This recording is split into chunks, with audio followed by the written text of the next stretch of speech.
Nomenclature, let's get into it. Here's tin 4 oxide. We know that this compound is ionic since tin is a metal and oxygen is a nonmetal.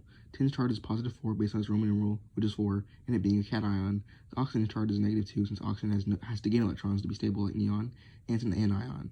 To balance out the two, there needs to be a 2 oxygen atoms and 1 tin atom in the formula. That means you put a 2 subscript below the oxygen symbol and no subscript beneath the tin symbol. The symbol for tin is Sn and the symbol for oxygen is O. And with ionic compounds, the cation always comes first in the formula. And based on this info we have here, the final formula is SnO2. Here's carbon tetrachloride. We know this compound is covalent as carbon and chlorine are both nonmetals. Covalent compounds have select prefixes in their names. Each represents a number. Here, tetrachloride has the prefix tetra, and tetra means 4. So there would be 4 chlorine atoms in the formula. Carbon has no prefix, and this only applies with the prefix mono, which means 1. And mono prefixes in chemistry are shown in the first word element in a compound. Based on this info, we have the final formula CCl4. Here's HF aqueous. Based on our periodic table, we know that H stands for hydrogen and F stands for fluorine.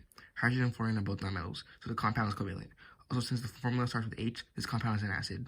Since it contains only 2 elements, it's a binary acid. When we're in the name for binary acids, the name must start with hydro and end with ic, with the halogen atom being between the two.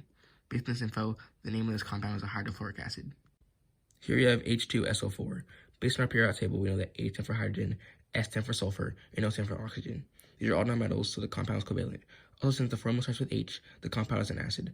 This acid is, however, not binary, as it contains a polyatomic ion, so it's ternary. The polyatomic ion here is sulfate, based on our polyatomic ion chart. The rule with the ternary acid is that the polyatomic ion ends in ate, the acid name ends in ic. If the polyatomic ion ends in ate, it ends in ite, the acid name ends in us. The root of the polyatomic ion goes before the us or ic in the name. Since sulfate ends in ate, the acid name would end in ic, so the name of this compound would be sulfuric acid. I'd also like to thank Josh for reviewing my video.